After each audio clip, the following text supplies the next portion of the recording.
Hi friends, എല്ലാവരും സുഖമായിട്ടിരിക്കുന്നത്. അപ്പം ഞാനൊരു ചെറിയൊരു ഇൻഫർമേഷൻ വീഡിയോ ആയിട്ട് വന്നിരിക്കുന്നത്. ഇപ്പം ബഹ്റൈനിൽ ഒരു സ്ഥാപനത്തിൽ നിന്ന് മറ്റൊരു സ്ഥാപനത്തിലേക്ക് നമ്മൾ വിസ മാറാനുള്ള ഒരാളാണെങ്കിൽ നിർബന്ധമായിട്ടും നമ്മുടെ കയ്യിൽ പിങ്ക് കാർഡ് വേണം. നമ്മൾ റെസിഗ്നേഷൻ ലെറ്റർ കൊടുക്കുന്നത് ഇപ്പം എങ്ങനെയാണെന്ന് വെച്ച് കഴിഞ്ഞാൽ നമ്മളൊരു പോസ്റ്റ് ഓഫീസിൽ ചെന്ന് അവിടെ നമ്മൾ രജിസ്റ്റർ പോസ്റ്റ് അയക്കണം. ആ രജിസ്റ്റർ പോസ്റ്റിൻ്റെ കൂടെ പിങ്ക് കാർഡ് എന്ന് പറഞ്ഞ ഒരു കാർഡ് കൂടെ കാണും. ആ കാർഡും ഈ റെസിഗ്നേഷൻ ലെറ്ററും കൂടെ ചേർത്തിട്ടാണ് പോസ്റ്റ് ഓഫീസിൽ നിന്ന് നമ്മൾ വർക്ക് ചെയ്യുന്ന സ്ഥാപനത്തിലോട്ട് ഒരു രജിസ്റ്റർ പോസ്റ്റ് അയക്കുമ്പോൾ കമ്പനി അത് റിസീവ് ചെയ്ത് തിരിച്ച് നമ്മുടെ കയ്യിൽ നമുക്കൊരു പിങ്ക് കാർഡ് നമ്മുടെ കയ്യിൽ കിട്ടും.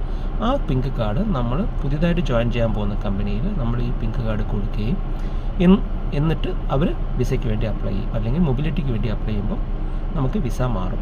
ഇതാണ് ഇപ്പോഴത്തെ ബഹ്റൈനിലെ പുതിയ നിയമം. അപ്പം ഒരു ജോലി മാറാൻ നിൽക്കുന്ന ഒരാളാണെങ്കിൽ തീർച്ചയായിട്ടും നിങ്ങൾ ഈ പിങ്ക് കാർഡ് എടുക്കാൻ നോക്കണം. അതിൽ ഇല്ലാതെ നമുക്ക് വിസ മാറാൻ പറ്റത്തില്ല. Thank you very much.